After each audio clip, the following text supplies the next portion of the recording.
আপনি কি কখনো খেয়াল করেছেন কেন অনলাইন ক্যাসিনোতে কেউ দীর্ঘমেয়াদে জেতে না?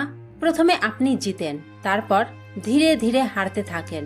এটা কি কাকতালীয়, নাকি এর পিছনে কোনো সিস্টেম কাজ করছে? আজকের ভিডিওতে আমরা আবেগ দিয়ে না, লজিক, সায়েন্স এবং বাস্তব উদাহরণ দিয়ে প্রমাণ করব অনলাইন ক্যাসিনো কি সত্যি স্ক্যাম, নাকি আমরা নিজেরাই ভুল করছি।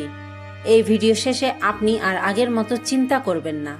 প্রথমে একটা সহজ প্রশ্ন, যদি ক্যাসিনো মানুষকে জিতিয়ে দিত তাহলে তারা নিজেরা টাকা আয় করত কিভাবে? বাস্তবতা হলো ক্যাসিনো একটা এন্টারটেইনমেন্ট প্ল্যাটফর্ম না, এটা একটা প্রফিট মেশিন। এদের পুরো মডেলটা দাঁড়িয়ে আছে player loss equal to company profit. এটাকে বলা হয় হাউস এজ। সহজভাবে, প্রতিটা গেম এমনভাবে ডিজাইন করা যাতে দীর্ঘমেয়াদে ক্যাসিনোয় জেতে। ধরুন আপনি 100 টাকা দিয়ে খেললেন, গড় হিসেবে আপনি 90 থেকে 95 টাকা ফেরত পাবেন, বাকি ক্যাসিনোর লাভ।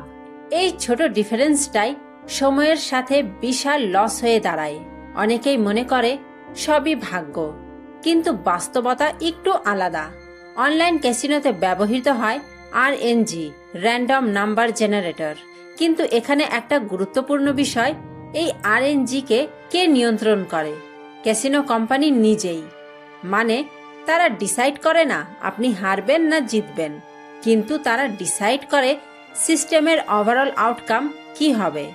আর সেই আউটকাম সবসময় হাউস এর পক্ষে যায়। আরও একটা জিনিস, কিছু প্ল্যাটফর্মে বিহেভিয়ার ট্র্যাকিং করা হয়। মানে আপনি কত সময় খেলবেন, কত টাকা দেবেন, কখন কুইট করতে পারেন। এই ডাটা ব্যবহার করে আপনাকে এঙ্গেজড রাখা হয়। এখন আসল খেলা, আপনার মস্তিষ্ক। ক্যাসিনো শুধু গেম না, এটা একটা psychological system. Near miss effect. আপনি প্রায় জিতেছেন, কিন্তু শেষ মুহূর্তে হারলেন। আপনার মস্তিষ্ক ভাবে আমি তো প্রায় জিতেই ছিলাম। Variable reward system. কখনো জিতবেন, কখনো হারবেন। এই আনপ্রেডিক্টেবিলিটি আপনাকে আসক্ত করে। Loss chasing. আপনি হারলেন, আবার খেললেন, আবার হারলেন, কারণ আপনি রিকভার করতে চান। এটা এক্স্যাক্টলি একই প্যাটার্ন মাদকাসক্তির মতো। ধরুন একজন মানুষ প্রথমে কিউরিসিটি থেকে শুরু করে, ছোট অ্যামাউন্ট ইনভেস্ট করে, মাঝে মাঝে জেতে, তারপর কনফিডেন্স বাড়ে, এরপর বড় অ্যামাউন্ট ইনভেস্ট করে। একসময় লস শুরু হয়, কিন্তু সে ভাবে আমি রিকভার করব। এই সাইকেল চলতে থাকে। প্রথমে জেতে, তারপর আত্মবিশ্বাস হয় না আমি পারবো, এরপর সে হারতে থাকে, তারপর সেই লস আবার উঠাতে যায়। এইভাবে সে আরো বড় লস করে, তারপর সে হতাশ হয়ে পড়ে এবং শেষে financial loss, mental stress, relationship damage. অর্থাৎ সে আর্থিকভাবে দুর্বল হয়ে পড়ে, সে মানসিকভাবে দুর্বল হয়ে পড়ে এবং শেষে তার সম্পর্কে ভাঙন ধরে। এটা একটা প্যাটার্ন যা হাজার হাজার মানুষের ক্ষেত্রে একই। এখন ইমোশন বাদ দিয়ে শুধু ম্যাথ দেখি। প্রতিটা গেমে প্রবাবিলিটি এমনভাবে সেট করা যাতে এক্সপেক্টেড ভ্যালু নেগেটিভ হয়। মানে আপনি যত বেশি খেলবেন, আপনার এক্সপেক্টেড লস তত বাড়বে। এটা একটা ইকুয়েশনের মতো।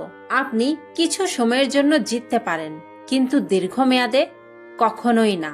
আপনি সোশ্যাল মিডিয়াতে দেখেন বিগ উইনার 10 লাখ টাকা জিতলো, কিন্তু আপনি কি জানেন এই ভিডিওগুলো মার্কেটিং টুল? হাজার মানুষ হারছে, কিন্তু একজনের জেতা দেখানো হচ্ছে। এটাকে বলা হয় সার্ভাইভারশিপ বিয়াস। এখন প্রশ্ন, আপনি কি করবেন? প্রথম, স্বীকার করুন এটা স্কিল না, এটা একটা সিস্টেম। তারপর ফোন থেকে সব অ্যাপ ডিলিট করুন। তারপর নিজের কাছে খুব কম টাকা রাখুন, নিজের অভ্যাস বদলান, নিজেকে ব্যস্ত রাখুন, কাজে, পরিবারের সাথে, ইবাদতে। কারো সঙ্গ নিন, একা থাকবেন না। ক্যাসিনো আপনাকে নিয়ে কোনো চিন্তা করে না, সে শুধু টাকার নিয়ে চিন্তা করে।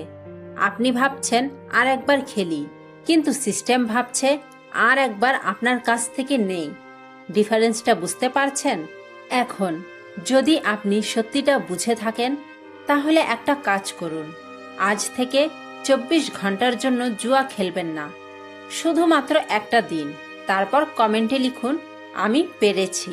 এই ভিডিওটা শেয়ার করুন, কারণ অ্যাওয়ারনেস ছড়ানো জরুরি। সাবস্ক্রাইব করুন নো বেট লাইফ, কারণ আমরা শুধু ইমোশন না, আমরা সত্য দেখাই।